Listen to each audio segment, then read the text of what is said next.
I've been focused on the fighter class in all of my previous videos, but that's really just because I've been infatuated with the lantern shield. Right here. Okay. I'll also admit to being quite fond of the Pavis. And behind us. Yeah, back up to the other, We have somebody with spells coming and a crossbow. I think it's the same people as last time.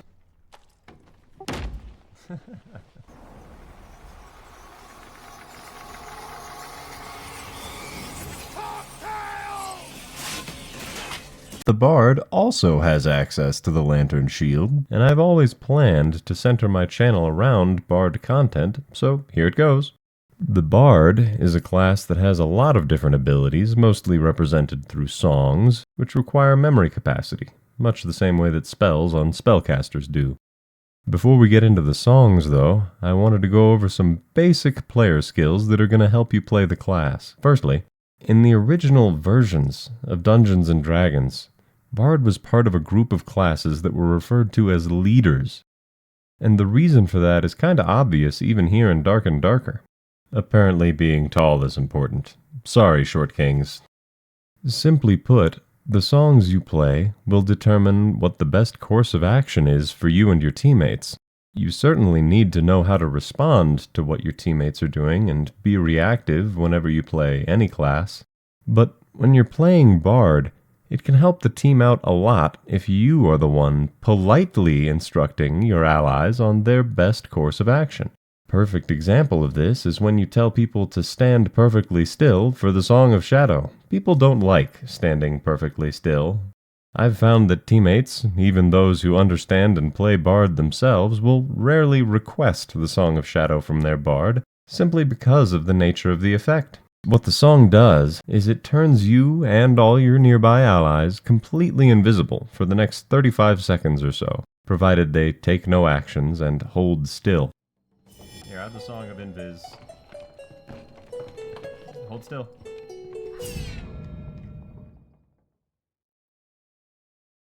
This seems like a powerful effect, but the simple reason that folks don't request it is that they're generally focused on what their class can do for the group during combat, which is both right and wise.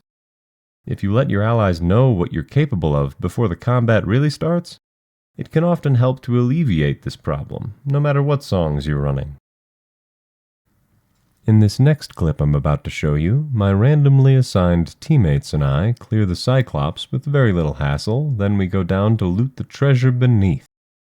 When I suggest that we check the secondary door, which only opens when both bosses have been slain, I quickly make the assertion that the enemy team likely does not know that the Cyclops is dead yet.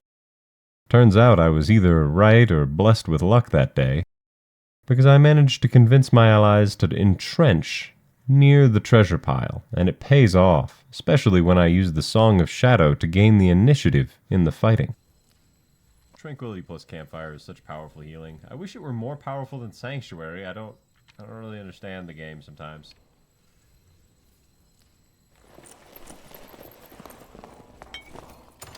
I'm gonna check the door, because they probably got it dead. Yeah, they're coming here, and they've got it dead. They're coming here over ground. They're gonna... Yes, I'm gonna mine... No, we should wait and ambush for them with my Song of Shadow. That's what we should do. That's what we should do. What is... I put the traps down even. Yeah. We know they're gonna come down this ramp. Put one down right here on this little campfire. Yeah. They're coming. They're coming, bro.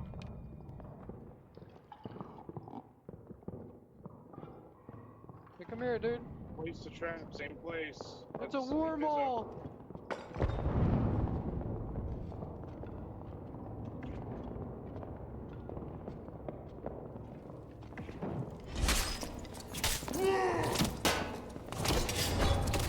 Good kill. Okay, I'm dumb. Two.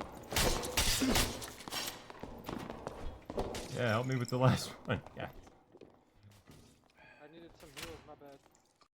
With that one well-prepared ambush, the gold belongs to us.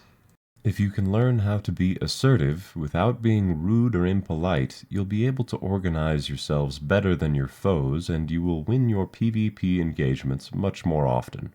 This just happens to be doubly true for the Bard, which is why I'm emphasizing it so much. Where's Barb? There's Barb. Hey Barb, I'm gonna give you Song of Rest, and then turn you invisible, okay?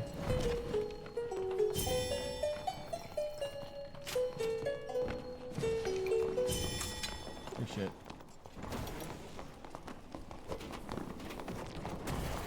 Back up, Warlock.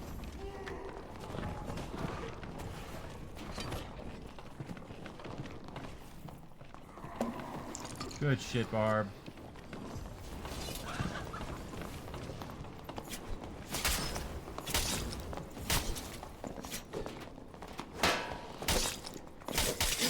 Alright, that one's dead.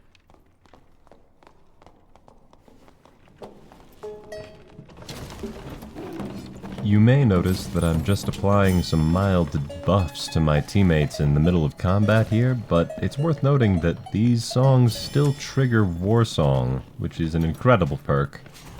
I guess that means it's time for the nerdy part of the video, where I talk in depth about all the songs and perks. Dude, that was an excellent fight. Way to go, Barbarian. To start off, I'll just list every single perk and song, and tell you a few secrets worth knowing. After that, we'll actually dive into the builds I use and why I choose the options that I do. First up, there are two songs that apply relatively ephemeral buffs. Unlike every single other buff and debuff available to you, these songs do not increase their duration as you build more of the persuasiveness stat. They stay the same no matter what your persuasiveness is. Since we're on the topic, Resourcefulness is the stat that gives you persuasiveness at a 1-to-1 ratio, until a value of 36, after which you require 2 points of Resourcefulness to get 1 point of persuasiveness, and we'll talk more about that at the end of this segment. Next up are the damaging songs, which also do not benefit in any meaningful way from Resourcefulness or persuasiveness. They do, however, benefit massively from manual dexterity, which is rather intuitively increased by adding the dexterity stat to your character. For other classes, dexterity only affects action speed, which determines how quickly you swing a weapon or reload a crossbow. But bards use the manual dexterity substat for determining the speed at which they play their music. To get back to the nitty-gritty here, Piercing Shrill and Din of Darkness look like they function similarly, but they are actually very different. Piercing Shrill works like most songs do. You play them, and when you're done, the listed effect is inflicted on an area around the bard. Din of Darkness, however, functions more like a channeling spell does for a spellcaster. In other words, you continue to take the slowdown effect associated with playing the music even after you've finished the song because you're going to be channeling the song afterwards, for exactly the same duration that you spent performing the skill checks to activate it in the first place. Also, the damage on Din of Darkness may seem very small, but the listed damage value occurs on every beat or skill check of the song.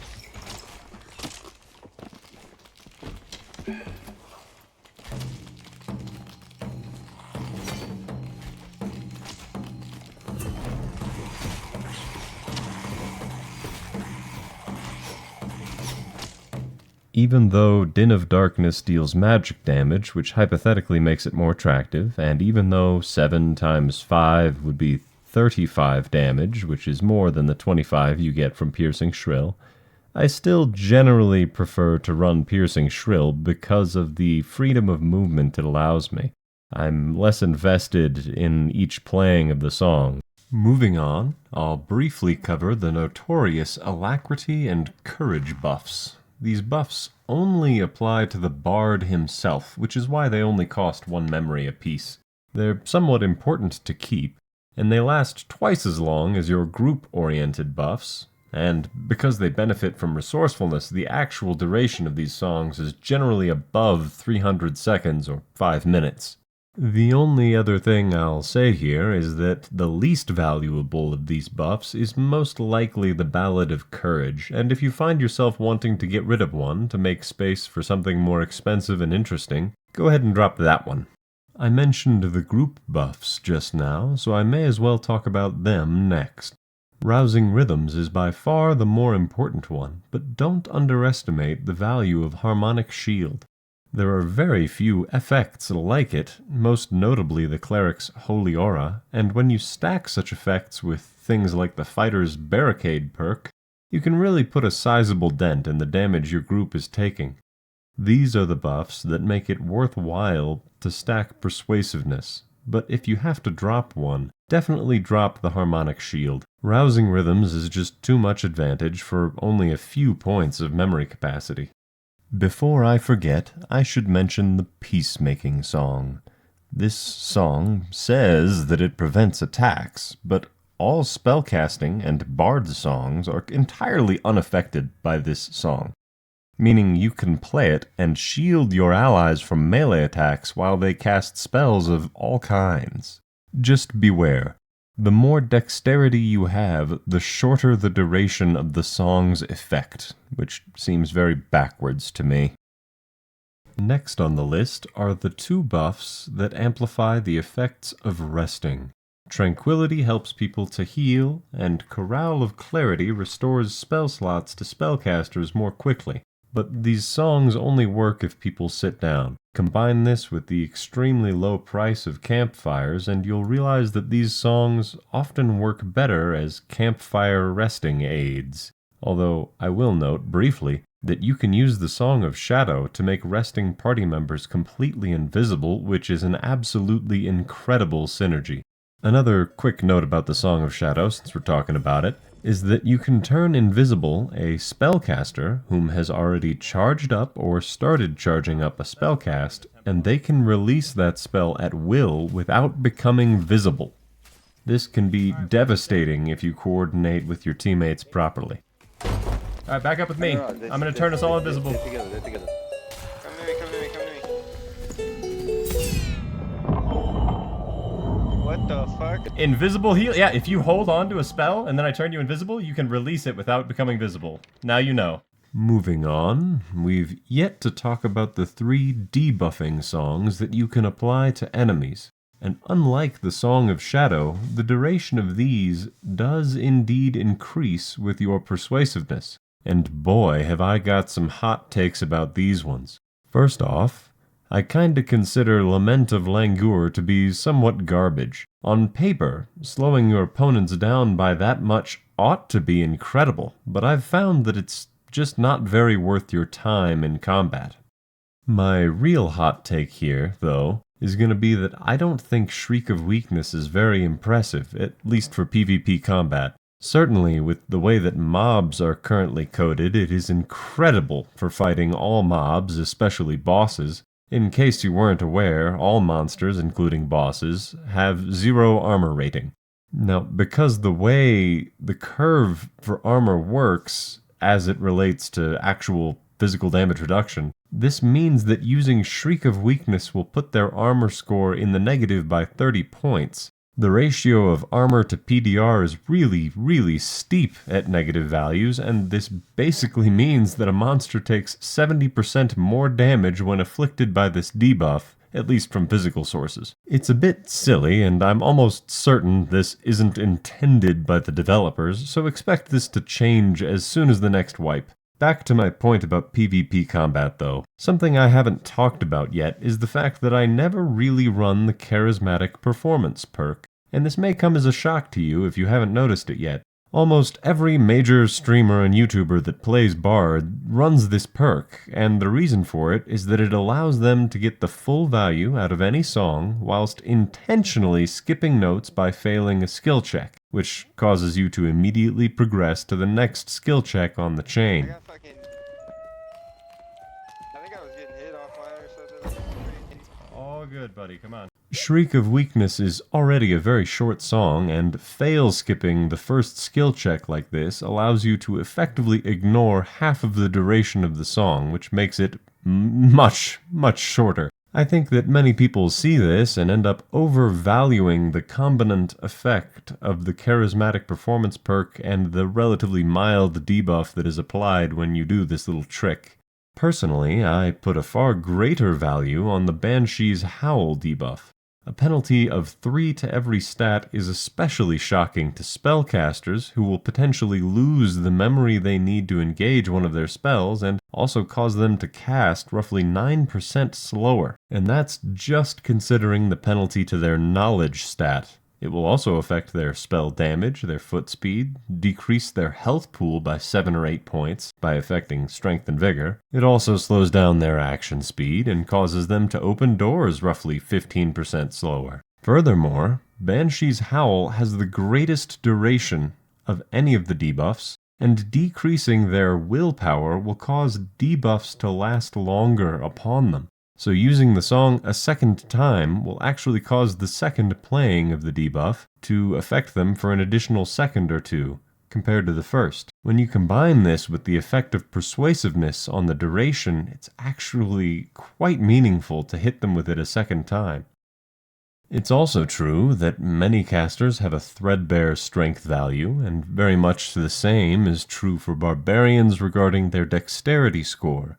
The fighter is the only class with balanced enough stats to really ignore this debuff, and their armor values tend to be a little higher, so I'll admit that the Shriek of Weakness is probably the better song to use against a fighter specifically. But against every other class, I personally believe that Banshee's Howl is, as the kids say, slept on. Alrighty, PowerPoint phase of the video is nearly complete. Now let's briefly look at what my Bard loadout looks like, and then we'll finish up by looking at gameplay of me using this loadout to show you what I'm talking about. To be clear, I'm talking about the 3v3 loadout, but I guess before we even talk about that, I should mention that my solos loadout is a little bit different. Let's take a look at that.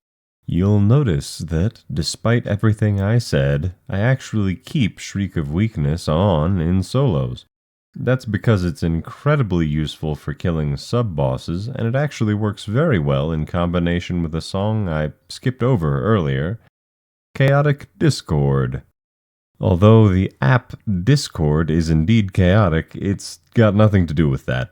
Chaotic Discord is a song that causes monsters to fight each other. It's actually a little bit more complicated than that. Basically, monsters have a white list of creatures that they will never attack, and this mostly just includes other monsters. Chaotic Discord causes them to erase each other from that white list and place the Bard upon this white list instead. Teammates don't get this benefit, however, so it's less useful in trios and duos. Something neat about this effect is that when the effect ends or you get out of range of a mob, it will kind of have forgotten about the Bard. The creature will have to reacquire aggro on the Bard through normal methods, which usually requires line of sight. Something funny about this is if an enemy player happens to be closer to the monster, it'll usually aggro directly onto them, and you can choose to end the effect whenever you want by pressing F. If you combine the effect of Chaotic Discord and Shriek of Weakness, then the monsters will not only be attacking each other, but be killing each other very quickly. Also, the Melodic Protection perk, which adds 30% physical damage reduction, applies both when you are doing the skill checks and applies when you are channeling the song, which makes it very nice for shrugging off the odd arrow that will hit you while you're playing the song. Melodic Protection is most useful, however, when you are evading players whilst using the song called Unchained Harmony, which will allow you to open doors without standing still. Combine these effects, and even the most accurate ranger will be unable to stop you from fleeing. You may have noticed that I have Lore Mastery equipped, which is a very underused perk. It's because I generally run so much Resourcefulness equipment when solo that I run into the soft cap of 36 Resourcefulness without even needing the extra 5 points from Fermata. This soft cap affects persuasiveness, but it also changes your regular interaction speed. 5 points of Resourcefulness normally being equivalent to the 25% regular interaction speed you get from Lore Mastery, it doesn't actually matter because regular interaction speed works on a soft cap basis around the same value that persuasiveness does. Since I'm hitting that soft cap, I prefer to run Lore Mastery instead, which still gives me full value, all 25%. If you're managing your gear right, this means that you'll end up well above 100% regular interaction speed. Combine that with some luck stat, and all the treasure chests in the game become twice as easy to open, with loot that's twice as valuable inside of them. The luck stat improves the loot you get off of monsters, too. There's one last weird glitch I want to mention, and it's to do with the glowing notes that appear around any character or monster affected by your songs. When any effect ends, all the musical notes disappear. This means that if you use Chaotic Discord on some monsters, the purple glow from Shriek of Weakness may disappear when Chaotic Discord ends. But don't worry, the debuff is still there. The same applies to friendly targets, and the easiest way to clear them of the glow is to use a song like Accelerando or Allegro. As soon as the 8-second duration is up, they will stop glowing from Rousing Rhythms or Harmonic Shield. This can be incredibly important if you want to hide from your foes with any measure of success. Now, if you're running either of these very brief songs, I highly recommend running the perk called War Song, which is exactly what I do in my 3v3 version of the Bard loadout. Let me show you all about that right now, and I promise the nerd shit is almost over. First off, you'll notice that I'm running Fermata and Storyteller now, both of which give me a lot more room in my build for meta stats like Dexterity, Strength, Vigor, and Armor rating. Rapier Mastery is the only one that stays the same, and Wanderer's Luck is traded out for Warsong. Rapier Mastery and Warsong combine to give me 5 extra weapon damage, and the Lantern Shield's Riposte multiplier turns that up to about 7 extra damage, since it has a riposte damage modifier of 50% or so. On the song side of things, I tend to let go of Chaotic Discord and Shriek of Weakness, and instead I go for Song of Shadow and Allegro. If you know you're going to be bossing, best to find something to drop for Shriek of Weakness, and if you know that you're going to have spellcasters in your group, maybe find a way to include Chorale of Clarity. Probably Piercing Shrill should be dropped, since damaging effects that force enemies off of doorways will generally be covered by spells like Chain Lightning, Locust Swarm, or just plain old Fireball. Final note here. The Lantern Shield is something that I used to believe would only really work at all on the fighter, but I've come to love it on the Bard because it means I can do away with my torches, which gives me 4 slots for instruments and 2 for whatever I want, instead of just the 1 for whatever I want. Alright, the nerd shit is over. Now sit back and watch as I use my Trios loadout to help this barbarian I randomly matched with get the kill on Spectral Knight for his quest. I can keep it active. I know this boss. Both of you get out and use a campfire. Because he dies here, we're unable to get the credit for him this raid. But when we all go to hell together, we get so much loot that we're able to go again as uber-buffed hyper-chads. He's dead already, sorry. He's got Spectral Fabric. You can have the Spectral Fabric. How about that, buddy? Alright, I'm putting a campfire down.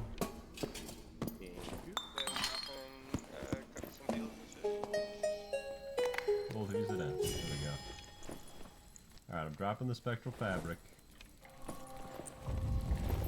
No, you gotta... Okay. I'm gonna go east and open the drawbridge, okay?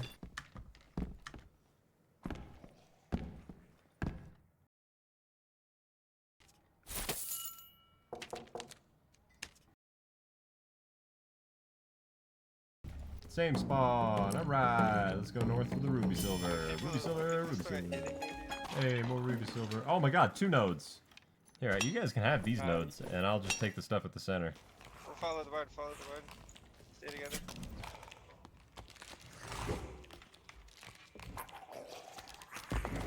Yeah, that guy's just soloing. He's trolling.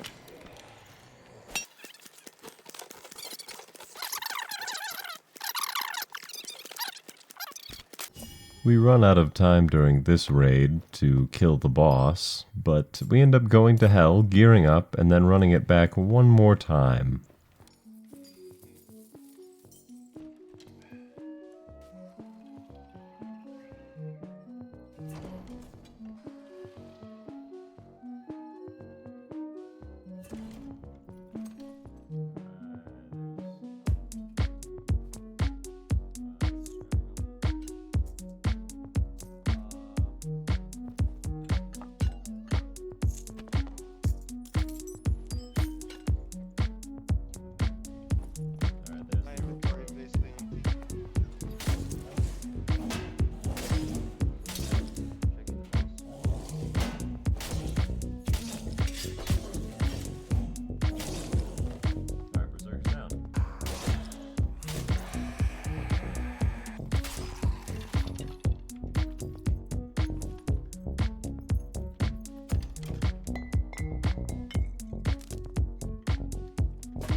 touched it.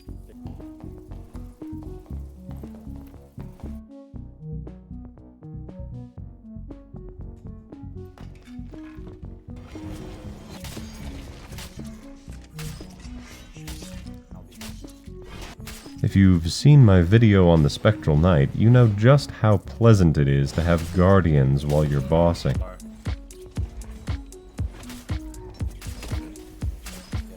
Alright, wizard's dead. That's another team. That's another team.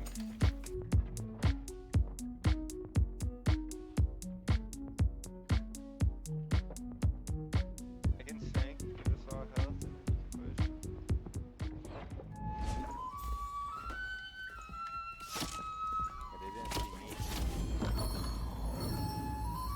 Alright.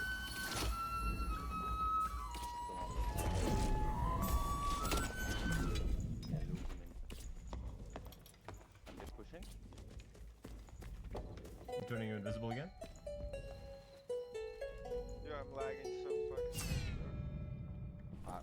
Came out of the spell. The fuck? No, you're good. You're good. You're still invisible on our screens. Dude. It's just a glitch. It's just a visual glitch. I promise you're invisible, buddy. You have the buff, you're invisible. Okay, now you're not. He's hurting you. He's using my moves against me. They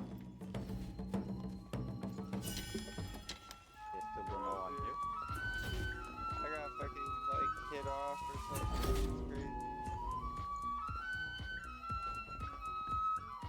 It's crazy. No, the barbarian's still there. Brother, I'm getting hit. This is crazy. We don't have red cleric. Yeah, we should back off and take red. It's about time anyway.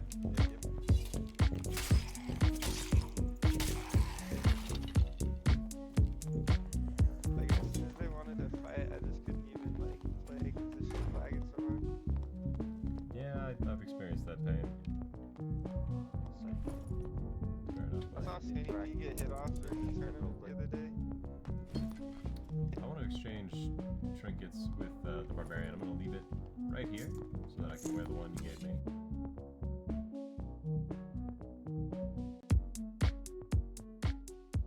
I'm not going to stop playing this game anytime soon, so more footage is certain to follow. If you liked the video, subscribe. I'll catch you guys around.